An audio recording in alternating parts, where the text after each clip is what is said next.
This week, are the Olympics still cool? It's time to light the lights and Bad Bunny Bowl. And now your host, Michael Indeglio! What is up, team? Welcome to K&M Geekly. Just a sneak peek at a couple of geeks. Well, I guess a quartet is all here today, talking about some of the things getting them through their week. Quartet is a combination of quartet from the Stephen King universe to the word quad, which means four. It's very intricate. You might need AI to solve the math for you. Tied directly to a topic today because the quad god is in the Olympics and Olympics. That's right. I can't wait. Quad god. Yep. Oh, Figure Ronnie. skater. Yeah, we're gonna get Ronnie involved. He's got big quads and he can do quad flips. I'm not sure his quad muscles played into it at all, but I mean, as we've already started, I'm joined by, as always, by Keith Varney. I've got the Ron God, Ron Parson, and of course Nick Indiglio with maybe the worst microphone that is ever microphoned. So apologize to our listener. It's amazing. We call ourselves K&M Geekly.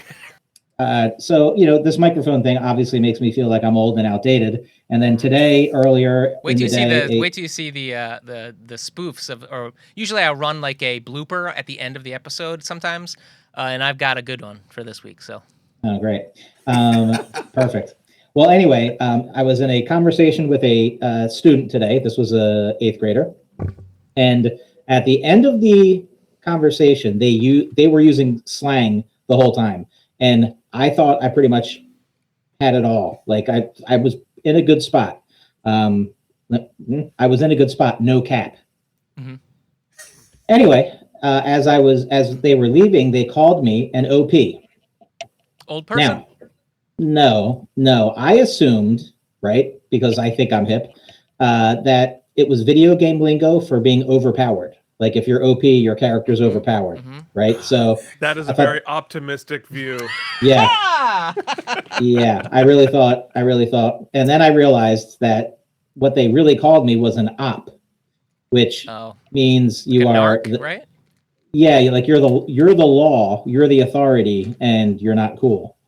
You can't be a narc when you're the principal. You are you are the thing people narc to. That is correct. It's not so much a narc as it is you're the bad authority figure. See, I thought that meant like uncle status. So I'm old too then, I guess, dude. I thought uncle status was just unk, right? Unk, yeah, it's unk. But I thought OP be unk too, I guess. But I guess not. I think the fact that we have to assume and interpret indicates that it's not for us. I think. No cap. No cap. I don't think I've had a conversation with somebody under 35 in a decade. Let's go around the horn as we tend to do. Let's go with Keith and Ronnie first because Nick and I are talking about the same thing. Keith, let's go to you. What's something you've been watching, playing, listening to, doing? What is your weekly geek? Oh God, you put me on the spot already. What have I been doing? Well, other than watching the Olympics, which I know we're going to discuss, watching the Super Bowl, which I know we're going to discuss, because I'm old, right? The thing I have been doing is I'm playing through my last playthrough of GTA 5. Oh God, at least it's not Red Dead. I'll take GTA 5. No. But this is my last story campaign because I don't like I don't want other people on my Xbox. Go away, leave me alone. I'm old. I just want to play the game. I want to play the thing, and so I've already 100%ed it. Mm-hmm. So I'm sort of doing it again, just one last time to get all the vibes out before 6 comes out. But you got a while, because I don't know that that's going to make this year even. Stop, dude! Don't say that. Don't say that, Mike. Come on. Just have some thoughts in my head. It's possible. I'll ask. What I like about GTA 5, and I like about everything that Rockstar does, is that they are experts in pacing. Right? Not only can they maintain a 60-hour campaign and keep you interested with a variety of things to do, but they're really great they make these huge maps, and then somehow they can drag you through all of the different activities, get you to see the whole map. Because a lot of times when you're just driving around or whatever, you stay very focused, or you could miss a ton of the different outreaches, but they're really good about getting you to explore the whole map, which is cool. I think that's awesome design. That is such a good point, because I think everyone knows I'm old, right? But one of the things that I really struggle with is a game like Cyberpunk, right? you'd think I'd be really into Cyberpunk. I'm not a first-person person. I want to be a third person. I want to see who the character I've created is. She's cute. But the more important than that, the pacing of the stuff coming at it. It's like you walk in Cyberpunk, there's like 10,000 people, so many people communicating and so many interactions happening. I can't even get to the next thing I'm trying to get to without being interrupted 700 times. Oh, that and phone is ringing constantly. The phone's ringing, and so it's overwhelming. And I'm like, am I supposed to do this? Am I not supposed to do this? What order am I supposed to do this in? It's so chaotic. I gave up on it because I need to be like, no, I don't necessarily, it doesn't have to be super linear. Like Rockstar doesn't do things linear, but they give you a manageable amount of competing things to choose from.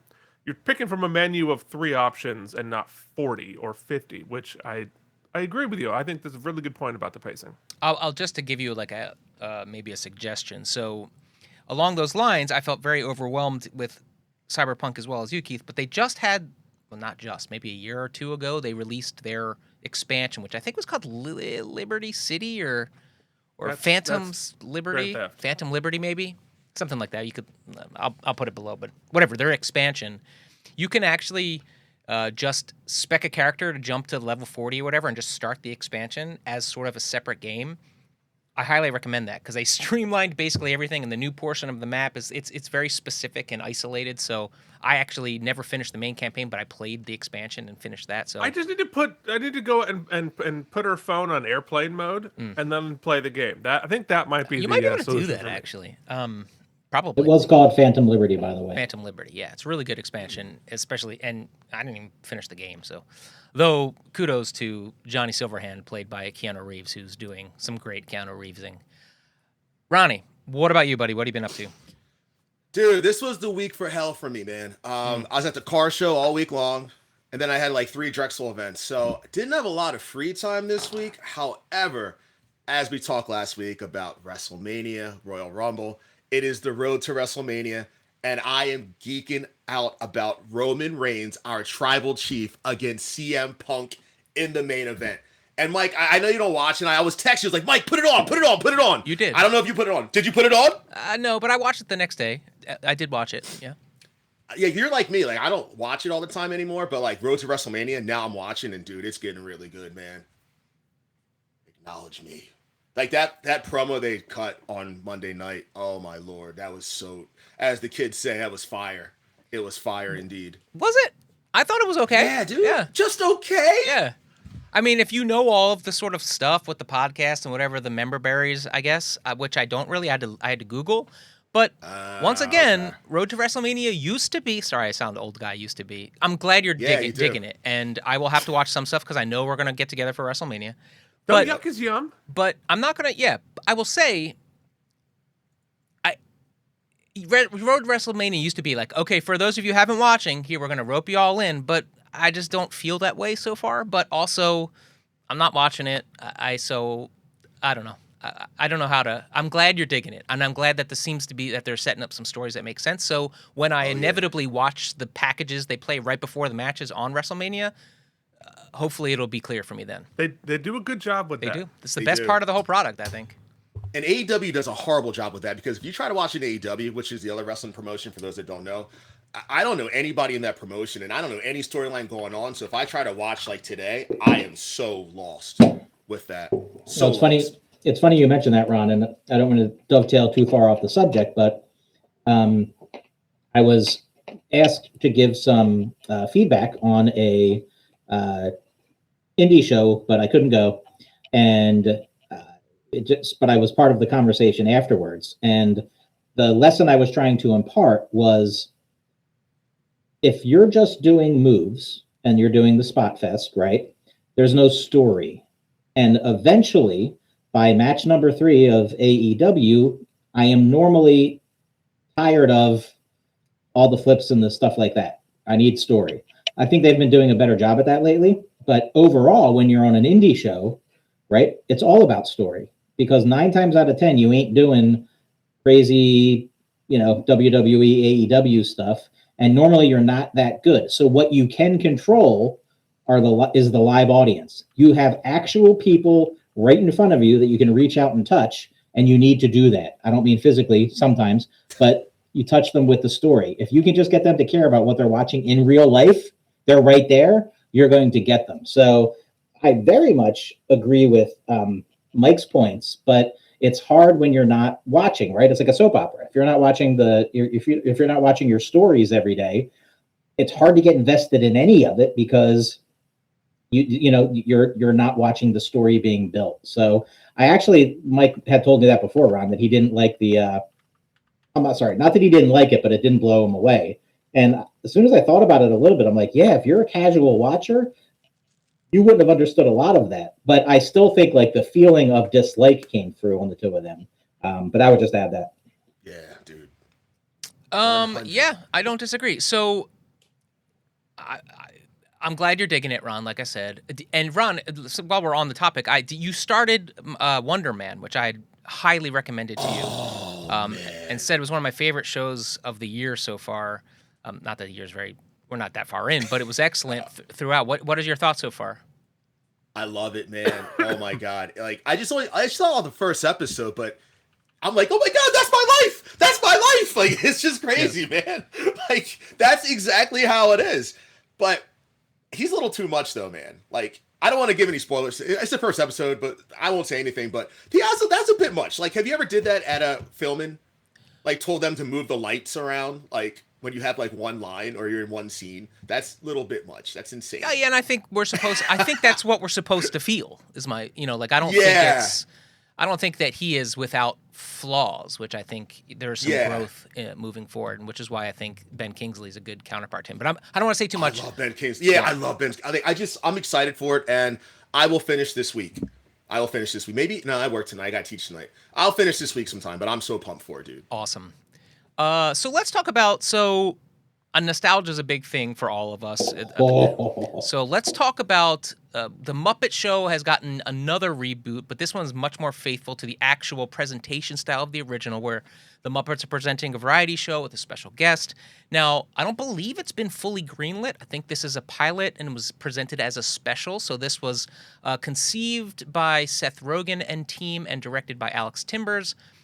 With a whole bunch of guest stars from Seth Rogen himself, Sabrina Carpenter, Maya Rudolph, and the Muppets we've come to know and love. Nick, let's start with you. Give me your thoughts, your impressions. Does it capture what the old Muppet Show did? Do you think there's an audience for it now? What are your thoughts? So this one's very close to my heart because when I was a kid living on Laurel Road in Yeadon, probably 4 years old, there's things I remember, there's things I don't, right? You have some specific memories from that time when you were that young. One of the things I remember every week was the Muppet Show. The Muppet Show was on at Sunday night at 7 p.m. That was its airtime at the live. Like, this was not syndication. These were live episodes. And that child, me, loved what I was seeing. I would say probably in the mid-90s, they released a movie called Muppets from Space. Hadn't watched the Muppets in years, watched that movie, and laughed out loud the entire time. So I bought the DVD, was it a DVD back then? Or was it videotapes? Back then. Probably VHS, I guess. Yeah. And rewatched the series and had no clue. Like, I never really picked up on the fact that it's really for grown-ups. Oh, yeah. So I literally watched all 5 seasons again and totally took something different from it completely. So fast forward through all of these, every way they've tried to redo the Muppets and repackage the Muppets, this was classic Muppets. I was totally thrown back to the days of the variety show feel. Sabrina Carpenter is probably even more talented than I knew she was. I enjoyed Sabrina Carpenter. I actually have always liked the music and her role on Girl Meets World on Disney. But she was fantastic. And they do just enough innuendo. You watch the show the same way again, right? A little kid sees one thing, the big kid sees something different. I loved every part of it. They went with a very emotional hook at the end of the episode, which I didn't expect. It actually kind of got me a little bit in the chest, which was perfect.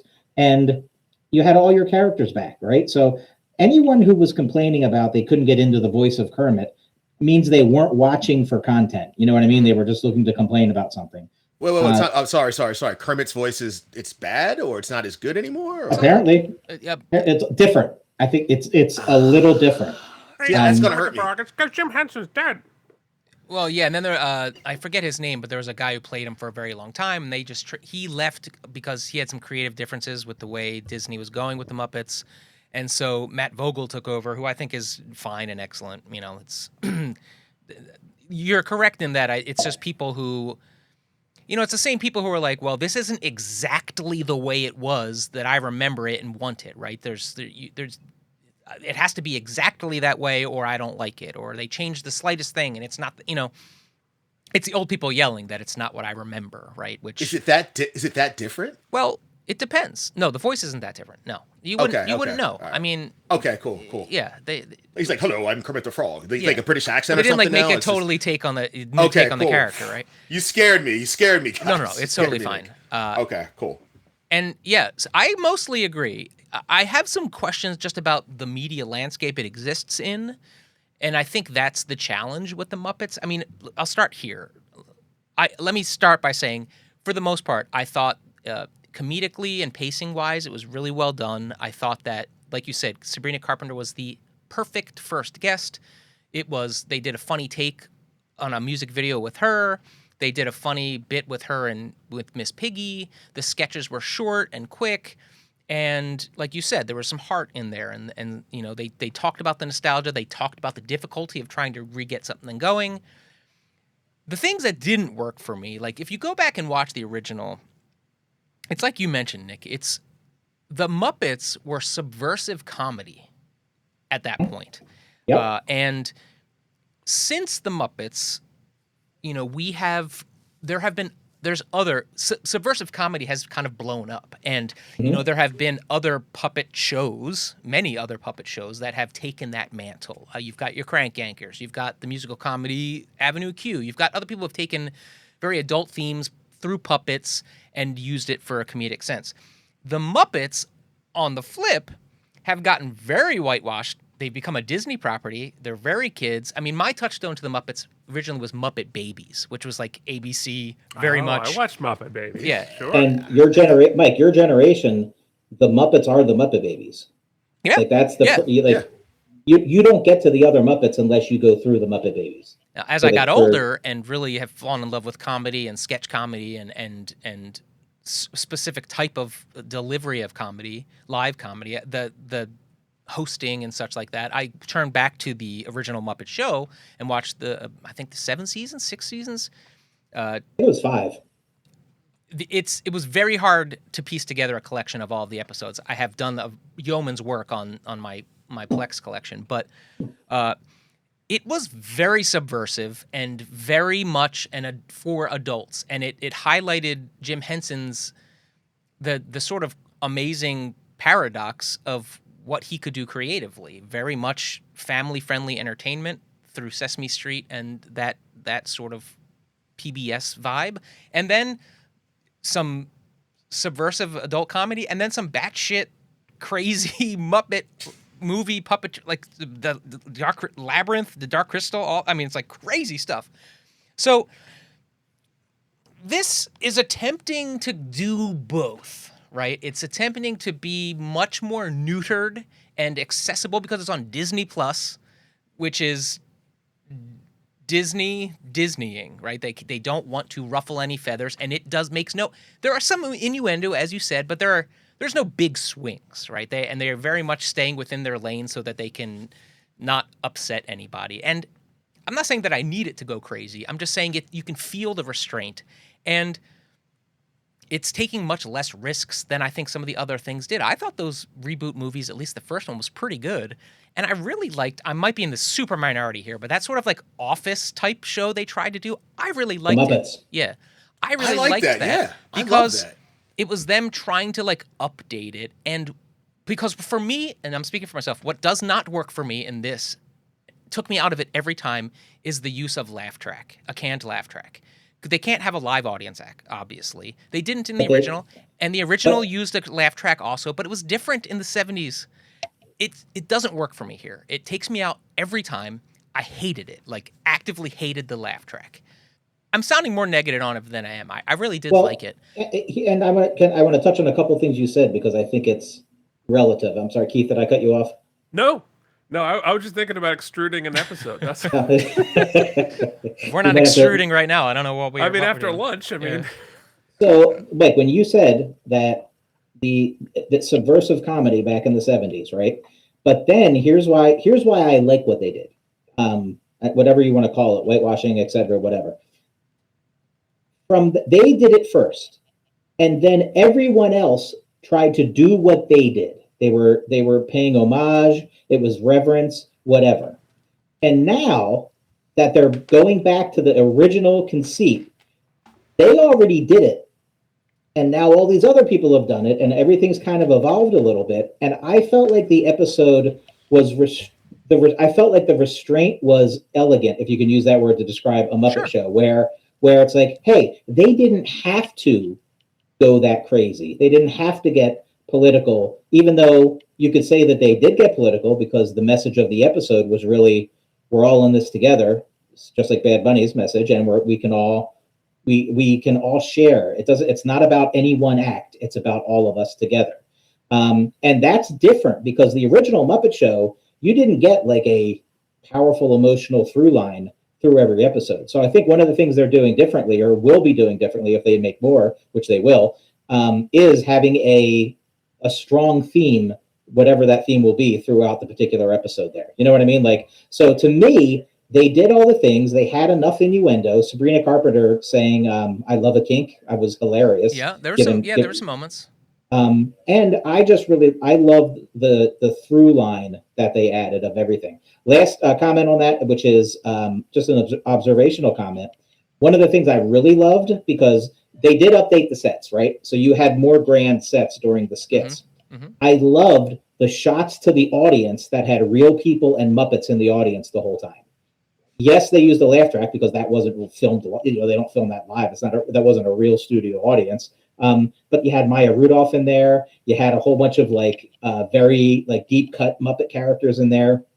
So I really enjoyed that. I felt like in the original, you never really connected the audience to the show. You just knew a show was happening. In this one, you saw it, so it was kind of 3D that way.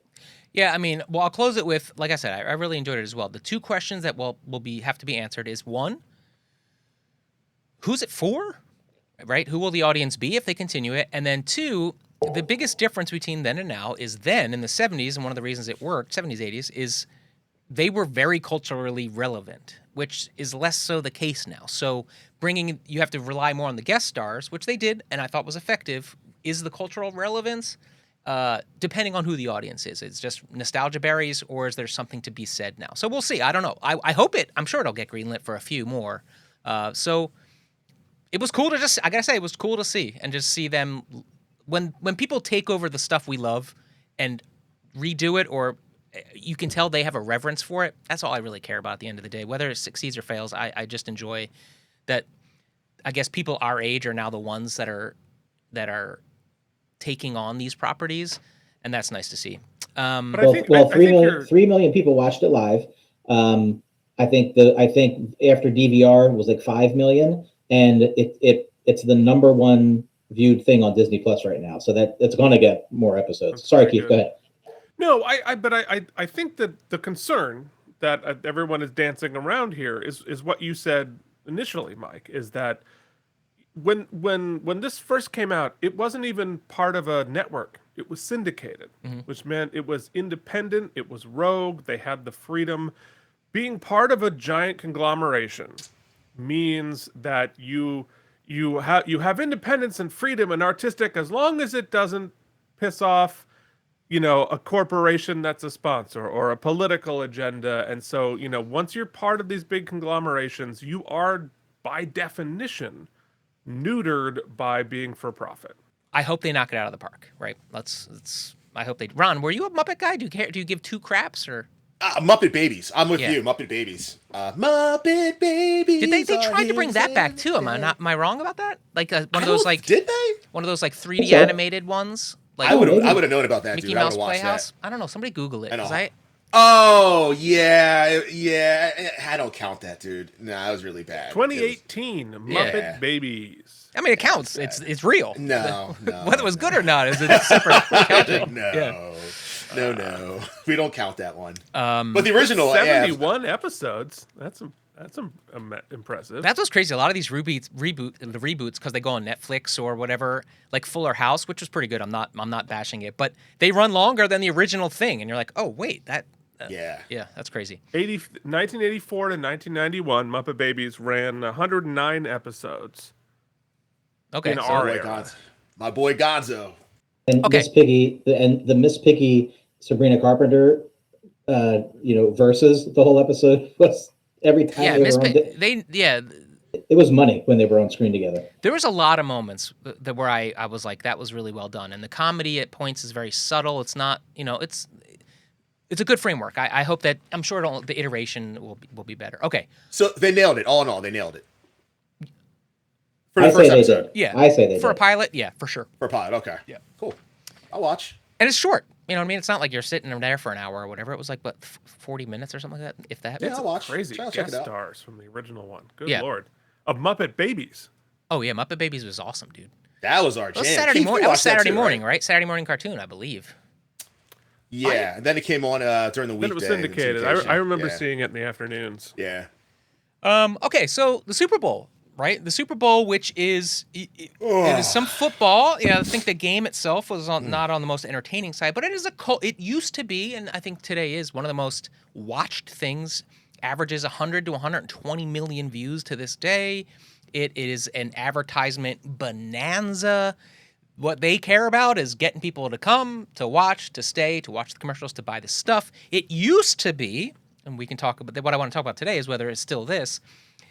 I mean, must-see TV, must-watch every commercial because I guess before memes, the water cooler pop culture talk would be from the commercials of the Super Bowl, right? I'm looking at you, Budweiser. I'm looking at you, and Twins. It used to be beer commercials, of course, but now there's all kinds of stuff. So let's go around. Ronnie, let's hear from you. I know you just gave the boring game, and it was. I mean, I'm sure the NFL wasn't in love with how that went, but. You're got 100 million eyeballs. They made a very strong take. What did you think about the presentation overall? Just what are your thoughts? Let's go. I mean, overall, Super Bowl is amazing. Presentation was great. And it's great before the game, how you see the legends of the game come out there. I love that. It was awesome. But once the game started, it just was so darn boring, man. And I'm a football guy. I love football. But everybody knew the Patriots should not have been there. Everybody knew it was going to be a blowout, and it was a blowout. And honestly, man, like I was on my family we all watched it together. We all were on our phones, dude. Even during the commercials, like I don't remember one commercial. Just in Dunkin' Donuts commercial, I remember. But it's not like it used to be. And again, I guess this is the theme. We sound like old people screaming at the clouds. It just wasn't the same like it was back in the day, dude. You know? Mm-hmm. What do you guys think about that? Yeah, I mean, okay. You mentioned the ads. And they didn't do it for you, but at least that's still the same model as it used to be, right? Nothing has changed there. It's still just commercials. They pay a lot of money, and they're maybe a little more elaborate or whatnot. So nothing changed there. What did you think about? Well, we'll wait into that. Let's weigh into the halftime show separately. Okay, so cool. But overall, the game was boring. The ads didn't really do it for you. Nah, I checked out at halftime, man. After the Bad Bunny, I kind of turned the channel. We put something on. Yeah. Keith? I never do that either. As a guy who is multitasking usually with his screens, what did you think of the Super Bowl? What did you think of... It was more available than usual. It was on Peacock. You could watch it on your streaming services. What did you think about the presentation overall? I thought the NBC presentation, I think, was fine. What I want them to do is point it at the football and show the football and don't overcomplicate with all this crap. They didn't. Mm-hmm. I appreciated that. I thought we'll talk about the performance, but I thought the performances all the way around, from Lift Every Voice all the way through Green Day and Brenda Carlisle, I thought they were all really top notch, which I think made it fun. The commercials, I just don't care. I think back in the day, we were all watching network television, and we were forced to watch endless commercials, and they were all bad. So when you had a commercial that was not just stab me in the eyes boring, it felt very exciting. It felt very new. It felt finally I haven't seen it's a commercial I haven't seen 300 times because I had no choice but to sit through these commercials. I don't watch commercials anymore. And so it's just not something that I like, and so it's annoying even if it's like, oh, it's got all these stars. Well, whatever, they're all on TikTok. There's all these online ads. The standard of the commercials that we see when we're forced to see them by accident, they're all what would be Super Bowl commercials back in the day. And so having a big star show up isn't new anymore. There's a big star in every commercial that shows up that we click away from. So forget it. I just couldn't care less about the commercials. Keith, I'm a commercial actor, so thanks for celebrating your buddy over here. Thank you, buddy. No, thanks. I very much appreciate the paycheck that all of my friends who get commercials, but you are being paid to, You're not watching us. Support us, man. Come on, dude. Support us. I support you. So you know what? I will write you a check right now. Nick, you seem to be a little more into the commercials. I don't know if that is just because. Well, explain why that is. Is that just a touch point to the old days, or are you talk about the commercials this night, because you were definitely watching them more, and your thoughts on the overall production? Hi, Jen Babby. Actually, just walked behind you. So I do agree with Keith actually in that, but we for a little bit different. Those commercials to me during pre-super internet days. I was watching the Super Bowl because the Eagles wasn't in it, and give me the commercials. Really, all I cared about. Because it's like with wrestling, you need a hook. You need something to. We're going to watch wrestling today because they say it's important, and the product is better. So, I guess it takes less to impress me now because I understand the quality isn't as good as those commercials were back then. But I literally cried 3 times during commercials last night. That's ridiculous. No, I'm old and mentally ill, but that's that tugged my heartstrings that much where they got tears out of me. That's saying something. And I found I have my best commercials picked out. To me, they were all either super original or had some subtle humor that some people might not have gotten, or just over the top, and it worked. For example. So should I just give my favorite? Yeah, go for it. Yeah. All right. So my number 1 commercial, there were 2 of them. Adrian Brody for Progressive, I think it was, or one of those, whatever the insurance company was. And in the first commercial, it's Adrian Brody being Adrian Brody, and they have to keep cutting because he's being too serious. And it was just so good. That is so much how you expect Adrian Brody to be. And then to play it out like they did, I thought it was really. Just to really point cool. out, just as a quick aside, you don't remember the name of the company, so as an actual advertisement, not particularly effective. It was for. Oh no, it was TurboTax. What am I saying? Yeah, I had to think about that, obviously. But yeah, it was doing your taxes shouldn't be stressful. Good point, Mike. Good point. Next was Kurt Russell and Michelob Ultra training the slow ski guy. And last person down the mountain has to buy the Michelob Ultra. And then Kurt Russell shows up. I mean, that was just awesome. You get the Eye of the Tiger montage. Really enjoyed that one for sure. My biggest cry of the 3 cries was the Redfin commercial for Be My Neighbor. That one really hit me. Although it was a close second place for the Hers commercial with the father who ran the farm and was retiring, and the daughter was taking it over. I'm going to go buy Hers and use them as tissues to wipe the tears away from crying for that one. And ridiculously, I had to include the Mike Tyson commercial because only Make America Healthy Again could come onto the screen with Mike Tyson and insult me horribly and then leave me to cry over my unhealthy ways. And feel threatened. I felt like Mike Tyson was going to come and beat me up at my house. and that would have terrified me. Don't even get me started. If he brought the toad venom, started. Yeah, if he brought the bufo, it'd be a different story. We could smoke some toad venom together. It'd be great.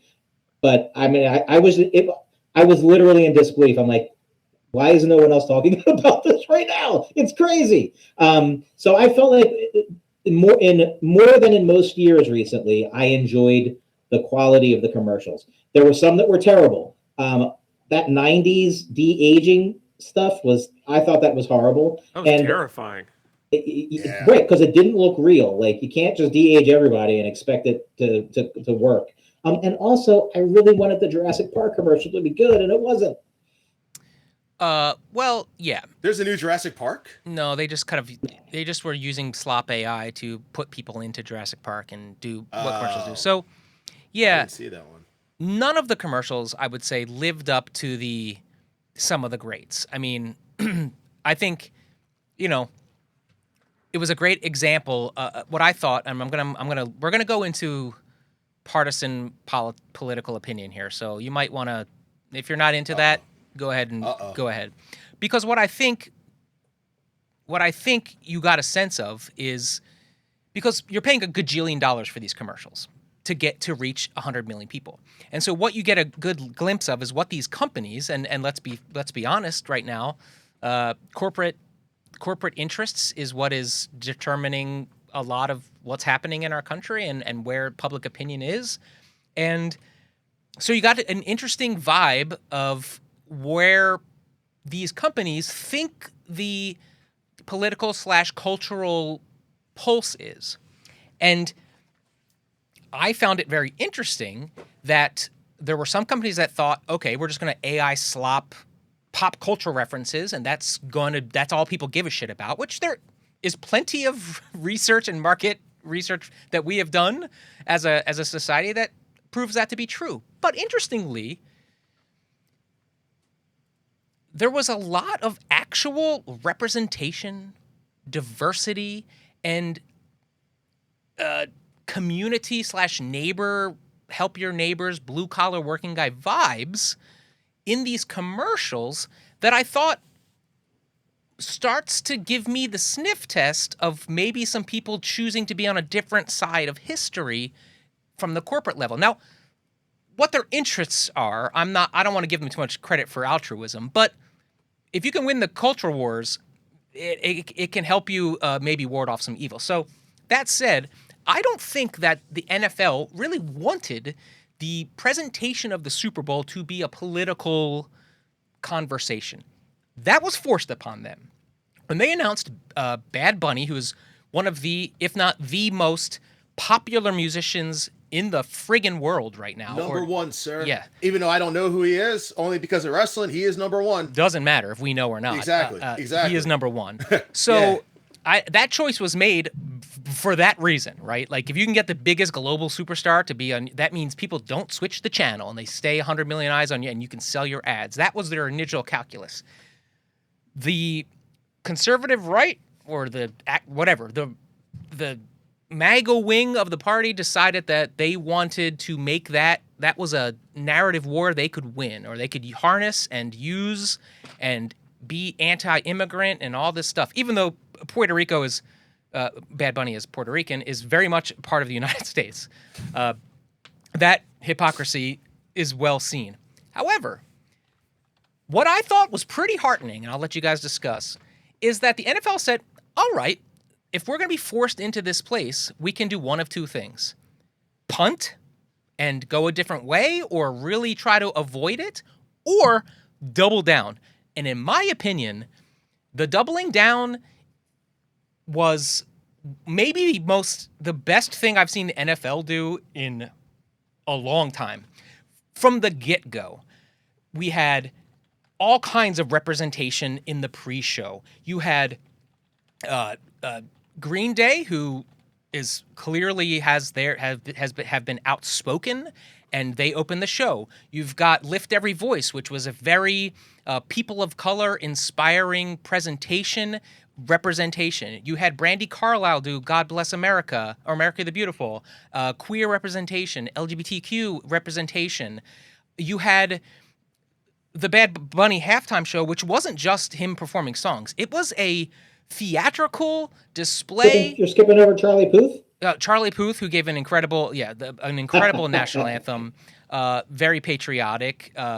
And the Bad Bunny presentation, in my opinion, which, I mean, I made a list. I just went through, and this is very cursory, but like just to put it out there, and I'll back out, is his halftime show starts in the sugarcane fields, talking about representation and coming to face with our history of exploitation, and just starting with that, celebrating Latin culture unapologetically. We saw salsa, guest artists, Lady Gaga, sugarcanes on the field. We had him presenting a Grammy of himself as a child, symbolizing belief, possibility, and belonging. Saying God bless America, and then listing every Latin American country, and then having all the flags come out, and then holding the football that said, the billboards outside, the only thing more powerful than love is hate. Him just reframing what actually is meant about inclusivity and about patriotism. It was moving. And as Ron said, I didn't know a goddamn word of it. Right? Like, I don't speak Spanish, and he dared to do it all in Spanish and not apologize for it in the face of all of that pressure. And he invited guest stars and actors of that represent his culture to be in the show with him. There was that aside, the representation aside, live musicians, dancers giving freaking everything in it. It made me emotional. It recaptured for me what I used to feel if we were to put nationalism or patriotism in quotes. That's the type of thing that I'm proud about, used to be proud about, like about what this country's supposed to be. That representation, the diversity of us that is supposed to be our greatest strength. Now, and I think all of that was shown with such celebration, in stark juxtaposition culturally and in the media landscape with what was happening on other streaming services. I just thought it was like one of the most effective pop cultural swings we've had, where things felt like we could potentially get on the right side of history. Now, that's and Mike, the football said, the youth will save us. Yeah, and I think there's a lot of truth to that. So overall, I was really hyped about that. I loved that Peacock finally is presenting in Dolby Atmos in HDR 4K as well. I wanted to mention that for my geeks out there. So guys, go ahead, go around the horn. Keith, let's start with you. I know you've got so much to say. I thought Bad Bunny's performance fantastic. It was, and again, like, I don't really know his music that well, and I do not speak Spanish whatsoever, but it was uplifting and exciting and joyful, and there was so much built into the story there. And if you sort of dig into it, first off, the marriage was real. Mm-hmm. The people getting married, they actually awesome. got married in that moment. All of the stores and bodegas, that kind of stuff, are all real, that he represented from real places in the world. He had so much to say. Ricky Martin there, I love Ricky as the Yeah, previous cool. generation of Latin superstar breaking out, but having had to make the compromise of doing everything in English in order to have bigger fame, where Bad Bunny didn't have to do that. Well, and being Lots closeted and not being able to be his Right. true identity back when he had his career. All of that, and symbolism, everything was meaningful, and I didn't catch all of it. One of the things that AOC pointed out on Twitter, which I really appreciated, was at the end where he's holding the Puerto Rican flag. Right. Not only is that important symbolically, because in the, I think it was 40s, 50s, something like that, flying the Puerto Rican flag, even in Puerto Rico, was illegal. And the original version of the flag had a lighter blue in the blue, white, and red. And when they finally allowed the flag to be flown, they changed it to match American blue, right? And that's the flag that you were allowed to wear. And he flew, he carried the lighter blue Puerto Rican flag, which is now a symbol of resistance and hope and stuff like that. You know, I didn't know that till AOC pointed it out, but it's stuff like that. It is incredibly meaningful and meaningful to like people like us or you know me, right? Who just like I'm well intentioned, but I don't really know the history of all of this. I'm all of this kind of stuff. For me to start digging in and learn a little piece of this history, but I can't even imagine what it means to people in his community and the Latin community all throughout North America and South America. And I thought it was great. And it just to have a problem with the message he was sending, you have just outed yourself as a racist, full stop. Also, he's an American. Yeah. And all that goes, you're not American, right? Well, most of the people who have done Super Bowl things was McCartney American or the Rolling Stones American? Like most of the people who have done Super Bowl halftime aren't. He actually is. You're just a racist. Well, and just from a media standpoint, you know, it's usually when an artist, let's say, tries to makes a statement like this, or their art is interpreted as a statement like this, or this wasn't so much necessary of interpretation. I mean, it was clearly a political Pretty statement. straightforward. Yeah. Yeah. But usually that is used as a talking point for the right to say they're making this a political thing. It's supposed to be just a halftime show. And yet, by creating a whole separate halftime show that is to be defined as the American version versus this other version, you've now neutered your usual argument or talking point or tactic because you made it that, right? Also, you know what? It's not supposed to be political. It's code for I'm a racist. Yeah, it's fair, always yes. political. It is it has always been that way. It will always be that way. The minute Keith, you say it shouldn't be political, we know what you're saying. No, Keith, you're wrong because I read a tweet from the president of the United States who is said, that true? Yeah, he said Bad Bunny was the worst halftime show ever. Well, hold on. You got to do the voice. I don't do it. Bad Bunny's the worst halftime show ever. Everyone's been saying it. You know what's happening in America today. I think the important part of that whole screen... And change the kick roll back. Yeah, the screen there that's important is that he watched that halftime show at his party. Of course he did. Rather than turning over to the other show, which was lip-synced and actively terrible. The Klan rally on YouTube. You know what's crazy, though, guys? Like, we're this upset over a halftime show, but we're not saying jack shit about Epstein files. Like, how bad is... This is horrible, man. It's a sad fucking world. Oh, sorry. Or what's happening in Minnesota. Or any, all of it. Well, I mean, it's one and the same, right? I mean, if your halftime show gets to decide who is American, what kind of music is American, or you get to define it, then it defends the fact that you have a masked secret police force going out demanding people prove that they're American. Well, the subtext of it, what are those people doing? They're arresting brown people who their citizenship on paper doesn't really matter. The problem is they're brown and they want them gone. And it's the same thing with Bad Bunny. It's the same thing with all of the subtext and all of these things. Let's just call a spade. It's the truth. Yeah, and I think that phrase is also racist. Yeah, it's coded. A spade. I mean, it's just built into our culture. It is built into the DNA of this country. Now, what I'm a little more Pollyanna on this, and I admit that my privilege allows that.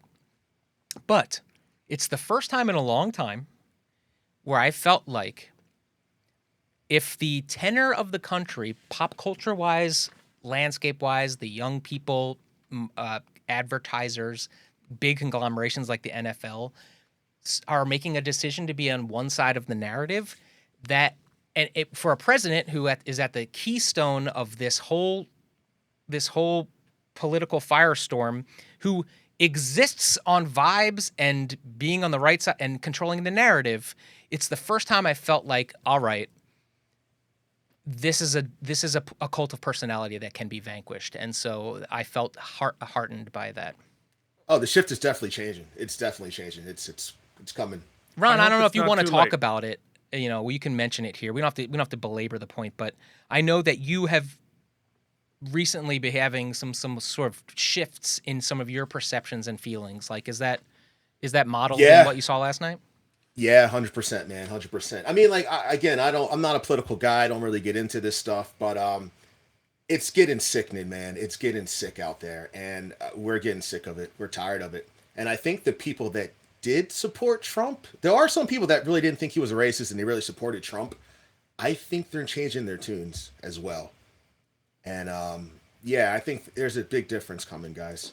Well, herein lies the dilemma, because what you have are extremes that are so ridiculous that it has become dangerous. Oh yeah, beyond where things were maybe 10 years ago, and no one will ever change the minds of those extremes. No, you know what I mean. So that remains that will be a threat. It's a constant threat. You know what I mean, and that's just that which exists in most countries. Now, I will say from a political standpoint, take every personality out of it for a moment, which I know we can't really do anymore, but just for a moment, put all that aside. Just from policy and political beliefs, I would probably be defined as a very moderate conservative in that my leanings, right?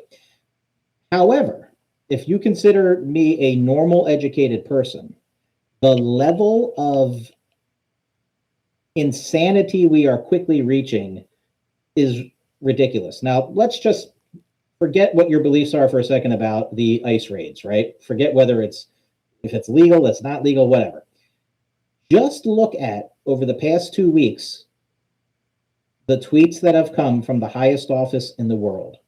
We have the Super Bowl tweet ranting about a halftime show being the worst in the history. That is a temper tantrum right there.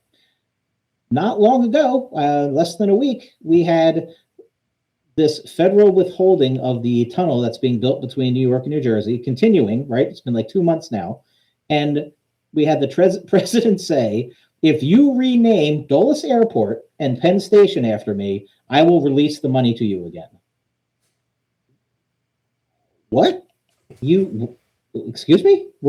You want us to name forget Dulles, Penn Station? You want to rename one of the most iconic locations in the world? Well, we've lost, like, it's insane. Yes. I think what people are realizing now is this is no longer a political issue. This is not about right, left, center. It is about authoritarian and non-authoritarian. And you warned me, Keith. Remember the talk we had about a year ago? You said it, brother. You said it, man. Like the Republican Party doesn't exist anymore. It doesn't. Yes. Like if you were like, well, I might vote for Romney. Okay, I disagree with you, but you're coming from a philosophical standpoint, a political ideology, a different way to accomplish. We want the same goals. I think this is the way to do it versus this is the way to do it. But we have the same basic fundamental ideas. That's all gone now. It is now, do you want to live in an autocracy or a democracy? And anybody who wants to live in a democracy, it's not about right, left, Democrat, Republican. It's, do you believe in laws? Do you believe in representation? Do you believe in that? Or do you not? That is the only discussion at this point, in my opinion. Yeah, I mean, this is it's a great conversation. I'm glad we're having it. I'm glad we're not afraid to have it. Went down the road. My point is more like to keep it kind of remotely geek or like focused on like sort of our I'm just saying the narrative pop culture wise is starting to shift more than it was. Whereas, you know, for a long time it was just like play Trump as a joke, as a parody of himself, and that'll do the trick, and that is no longer the trick. So now actually shame doesn't work anymore. Yeah, it actually feels like, look, as we can all say, being the old guy ranting about what kind of music you should listen to has never gone well for the grown-ups in the room, right? Like, you don't I mean, like rock and roll wasn't popular because the president liked it, right? So, you know, I'm happy to see that, you know, gajillion gajillions of millions of folks are getting told they can't listen to something because ultimately that we got to fire up the youth to vote anyway, right? Like we need numbers, assuming that because voting matters anymore. Yes, I understand that Well, viewpoint. Keith, Yeah. don't worry. The polls are going to be protected by ice. Oh, thank God. Yeah. Oh, that'll keep it safe. that's To my point, once again, if I'm to keep because if we don't have hope, what's the point? So the hopeful part of that though is, whereas maybe a couple weeks ago that would have frightened me because I would say, well, that's going to intimidate a lot of people aren't going to show up. Once again, Minnesota is showing me that the opposite is true, right? If people are fired up enough or think it's punk enough that they're going to show up in the face of those people, and not only that, I'm going to show up dressed as a inflatable dinosaur, right? Great, whatever it takes, get there. Which people who look like us have more protection to do Sure. than the people who very are much being so. intimidated not to vote. Sure. It really feels like Star Wars, guys. Like it really It is does, Star doesn't Wars. it? It's absolutely Star Wars. It's just Star Wars, man. It is Like, 100% Star Wars. Now, actually, Keith, can I disagree on just one small part of that? Sure. I think there's a slight distinction, right? In Star Wars, at certain points, I could see the Emperor's point. Their sometimes- costumes look so much better than these doughy guys in like Yes, home and he had like Walmart jeans. Right. He had a red lightsaber. I mean, it was awesome. Whereas, I don't know. I just think the Emperor had it more together.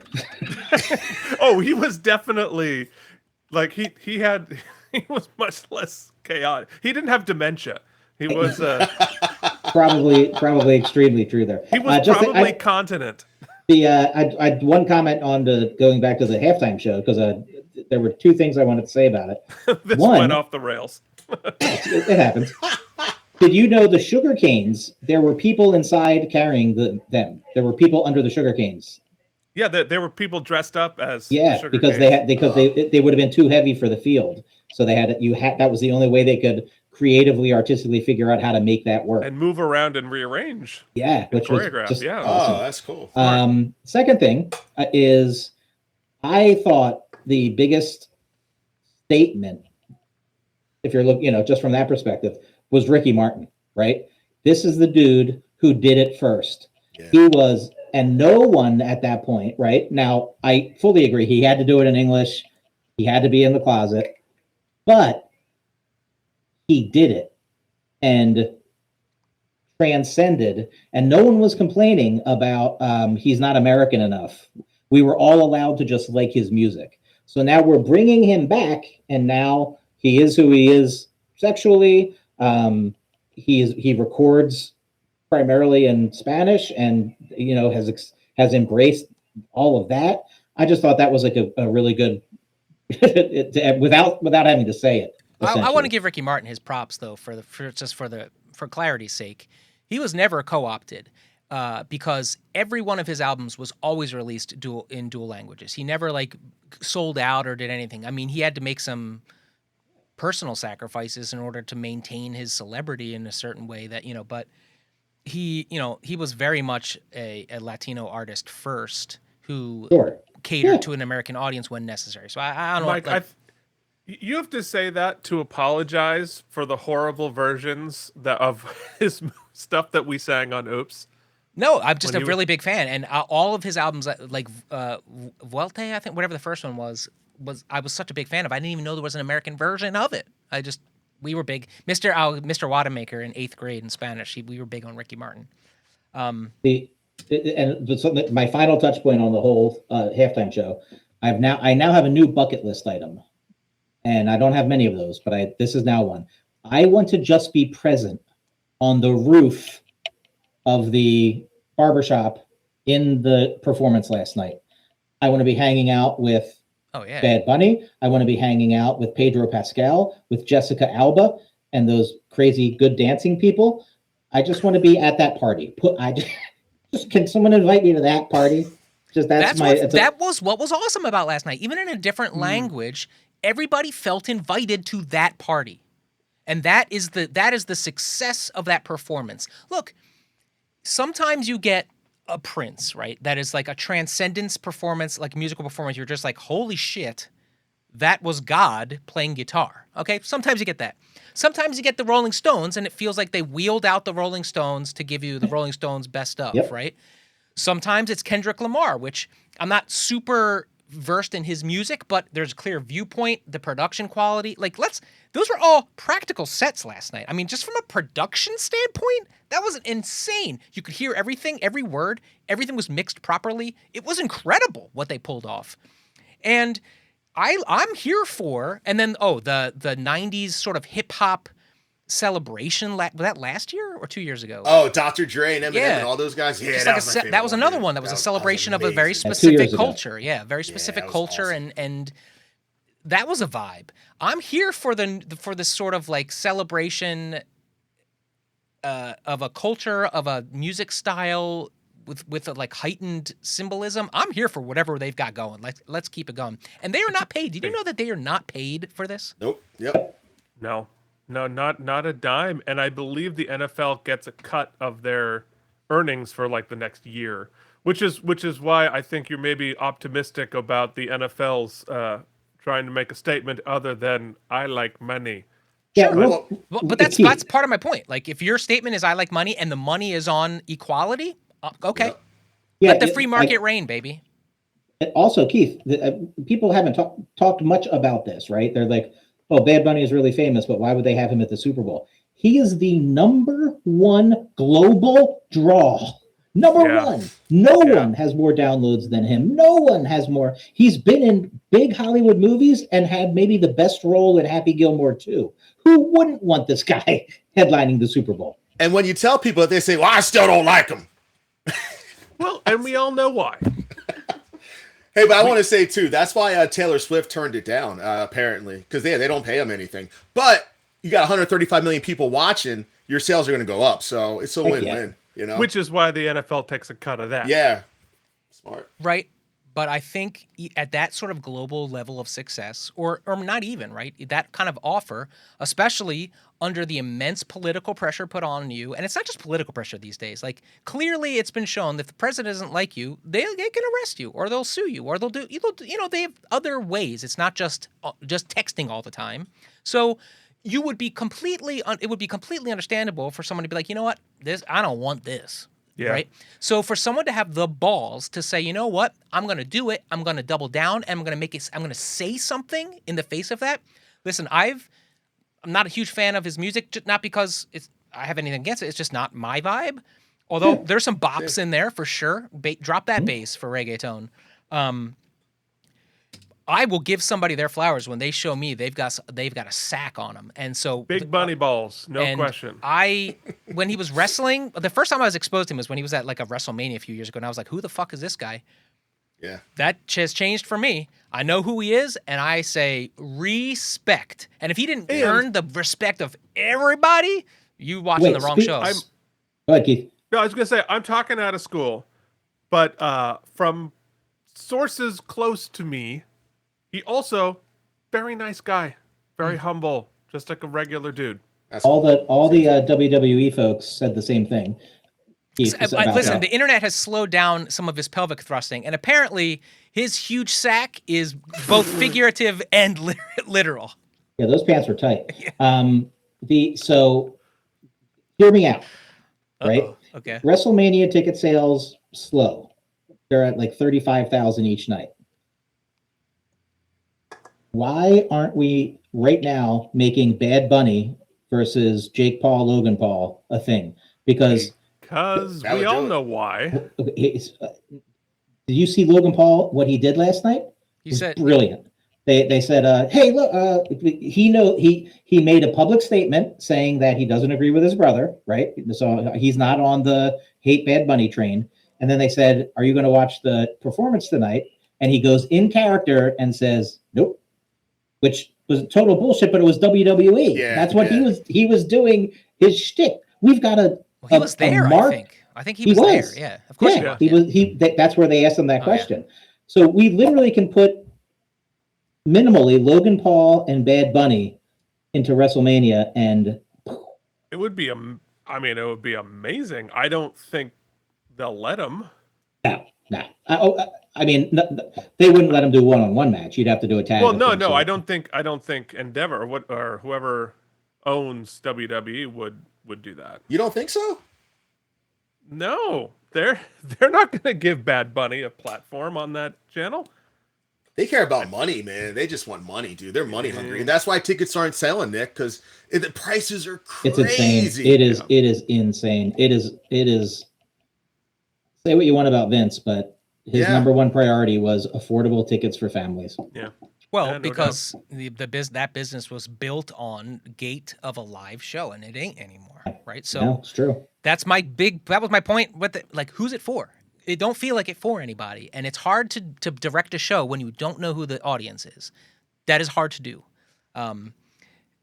nay, impossible. That said, I thought the Super Bowl was a big win. I wish the game was better, but That said, you know what?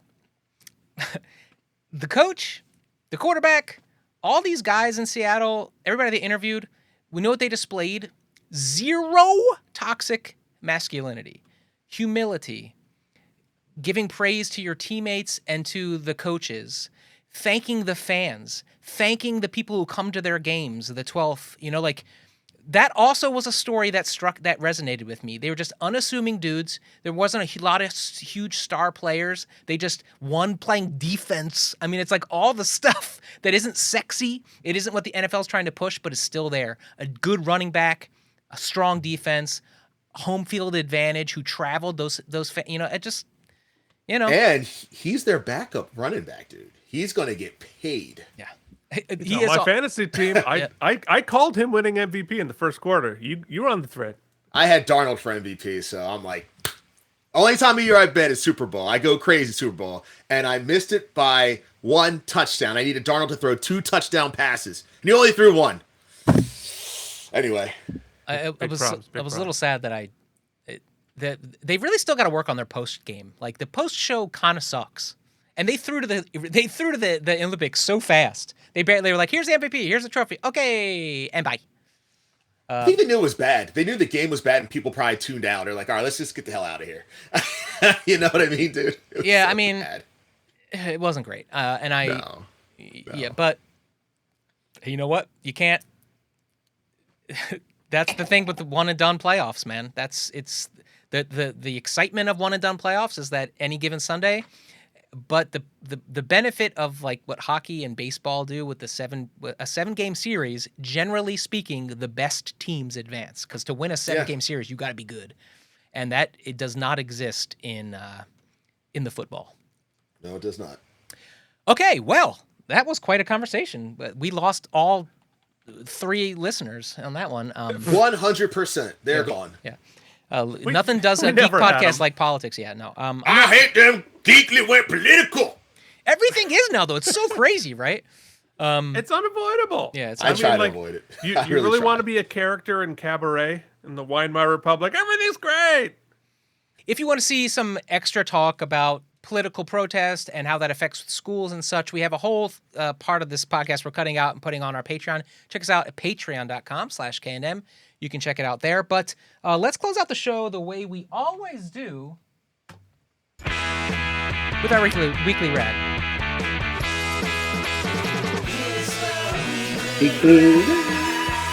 I was going to forget it entirely, so since you reminded me, Nick, you get to start. Okay. I got 2 biggies, folks. Okay. And Keith, Mike, and Ron, you're going to have to help navigate me through the second one. Okay, first one. I can't wait for the Valentine's Day release of the new Wuthering Heights movie. I am in love with Emily Bronte when she was over 18. I'm in love with the original novel from 1847. Oh. I'm in love with a black and white movie that was eerie and ghostly and awesome. I'm in love with Kate Bush. That's true. And her Wuthering Heights song, which I think encapsulates the emotion of the entire book beautifully. And guess what? I'm excited to see Margot Robbie and Jacob Elordi. Is that how I say it? Elordi? I think so. Yeah. Do whatever they're going to do with it. I hope it's not what Mike rightfully said it probably will be, which is a 50 Shades of taking it in that direction. But I am really excited to get another interpretation of Wuthering Heights. So that's my first one.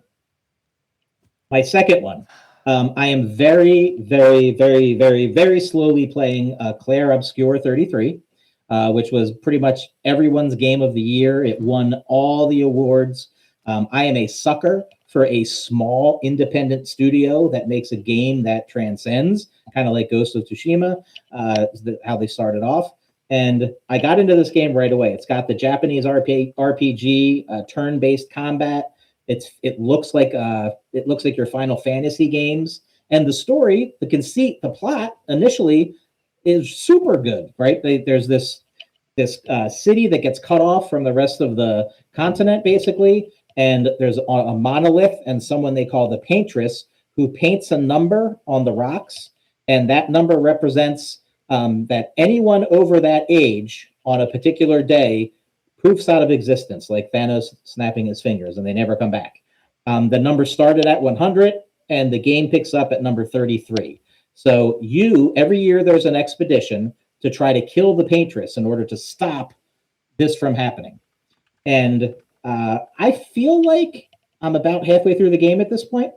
I've loved playing it. I love the combat. I love the story. I love the choices, the build system. And then something insane happens. It is bat crap crazy, and the entire game has now flipped on its head for me, to which I was like, I had a really hard time accepting it. So anyway, from a spoiler perspective, I don't know what we do, what we don't do. Well, I haven't finished it, and I haven't even got to the crazy part, so we can't really talk about the ending. But well, it's not the ending. This might be 50%. I might be halfway through. It's probably about a 40-hour campaign, so I don't know. 40 hours. Okay. So anyway, what I find brave is that they made this decision maybe at the halfway point, and it literally changes everything. So the fact that you take a game that I was loving every bit of it, and they're willing to take this risk blows my mind. So I'm just so looking forward to what comes next. Okay. To keep it simple. So that's Claire Obscure and what was the other thing? Oh, Wuthering Heights. Wuthering Heights. Wuthering Heights, which totally wasn't one of the most boring books I've ever read. Okay. Not for me. So insane. Not for me. Ronnie, let's talk the week. What's your thing? It comes out Friday. 2-player co-op horror Reanimal. Let's go. Okay, brother. I'm in with that. Go. Okay. Are you in with it, Mike? Yeah, I don't get back till Tuesday, but let's play then, or Monday. Let's play then. I'm in. Let's go. And it's just 2-player, or is it like how many co-op? 2. It's like Split Fiction. Like it's one of those type deals. Oh, okay. Wow. I mean, dude, it looks amazing. I'll do you one better. If dark. I can get it to work, if we can figure it out, we'll stream it. We'll play it on stream. Oh, that's fun. Now, let me ask you a question, though, guys. Switch 2 or PlayStation 5? What should I get it on? I guess we can't stream it then. Oh, no, wait. If you do Switch... No, it's cross-gen. Yeah, I just mean like I'd have to play it from my side. Probably in that case, PlayStation, so I could hear you, but we'll figure it out. You're going to play it on your Switch? He wants the Switch to be worth something. Yes. Thank you, Nick. Thank you. Oh, I mean, I don't know. Should I? This is the movie I've been waiting my whole life for. Should I watch it on this theater that I spent $5,000 on, or my iPad? Let's watch it on VHS. My cracked iPad that my kid cracked. Okay, so that's Reanimal. Keith. Yeah, man. Yeah, well, I'm gonna do in-house next week. We are launching Keith and Mike Watch Star Trek Voyager. I have been working really hard on building out the show. I'm going to be sending Mike to Jason pretty soon. I'm very excited about starting the show. We're going to do the live watch along tonight, which is great. So I've been working really hard on the tech with that, and yet not realizing, Rennie, the reason you were super loud is that we control the mix independently here on VDO, and I was waiting for Mike to turn it down. Oh. It was my fault. It's Mike's fault. It's Mike's fault, actually. No, it's Keith's fault. I was gonna say it's my fault. The important thing is it's not your fault. Ron. Thank you. We're always learning. We're always learning. Thank you. I will mention just the what we were meant to talk about, and then we didn't. The Olympics are on, and it is. We got multiple weeks. Yeah, it is available to you via the nightly NBC broadcast, or you could just get a free month or whatever. They must be running some sort of a deal for a month of Peacock, which I have to say, it's pretty awesome. You get multi-feed. You can watch every event. It's 24/7. It is in high definition. It is all the things, with the exception of one. Even if you pay for it, and I did for the month, the like Uber super premium Peacock, like no ads, they run an ads on the Olympics. And not only are they running ads, they're running the same ad. An unskippable ad. Unskippable Pixar and whatever movie called I should remember. Hopper. Yeah. Listen, I'm going to just listen to, or I'm talking to you, NBC, Peacock, Disney, whoever's paid for this ad. I'm never going to watch this movie. I promise you. If you hold me underwater and waterboard me, I won't watch Hopper because I've been forced to spend hours of my life looking at this ad. If you pay for premium, no ads, I don't want any ads, man. Okay. It makes me mad. TV too. Yeah. You viewed it? You watched it on TV too? Real quick, the Olympics. Nothing real quick. Why I like the Winter Olympics, I know a lot of people, like Ron, you were saying you're not a Winter Olympics guy. Here's why I like the Winter Olympics. A couple of things. One, I can't do any of these things. Whereas in the Summer Olympics, I am not fast, but I've been in races. I've done this, I've done that. I've never luged, I've never played curling, I can't ice skate, I can't ski, I can't do any of these things. So they're all magic to me. Ice skate, it's magical to me. Everything everybody's doing is magic, so I like that. B, this is the one place in all of sports, the Winter Olympics, where old dudes and old ladies still got a chance, right? The median age in the Olympics, the Summer Olympics, is like under 20, right? Whereas here in the Winter Olympics, you got some variety of body types that are still at an elite level when you're doing curling because it's all about up here. You got... Is that the... that's the... that one? Okay. So I really like the Winter Olympics, and we've got a really strong American team. So if you need like a good a team to root for, the American team is really cool here. And a lot of these young athletes are making political statements. It's some great stuff happening on the Olympics. So find some storylines you like. And Snoop Dogg. Yeah, Snoop Dogg is done with Snoop Dogg. Yeah, Snoop is. What is he doing? He's been at every event. He's snooping. I mean, he's the everyman. Yeah, he's like our. I don't know what. So he doesn't have like a show, and he's not like live streaming. He's just available to look at in the crowd. He's just there as a, and I was so on board until he was homophobic, and now I'm not on board anymore. Yeah, he's homophobic. When did that happen? Yeah, is he? Recently. Yeah, he's just really. Yeah. Oh, he's recently been outwardly about that, right? Oh no! Yeah. Watching the movie with his grandkids. Yeah. Okay. No, you lost me. I was on board for so long. Yeah, you lost me. Heartbreaking. Yeah, the Snoop of it is he's on the screen a lot, but he's not very a vocal presence. He lost his charm. Watch the Olympics. Okay. Can we eat some lunch? Yeah, let's eat some lunch. Thanks for joining us for this extra large edition of K&M Geekly. We'll see you next week. Until then, don't let anybody yuck your young. Keep on doing the things you find fun and keep on geeking on. Thanks, friends. Peace. Whee!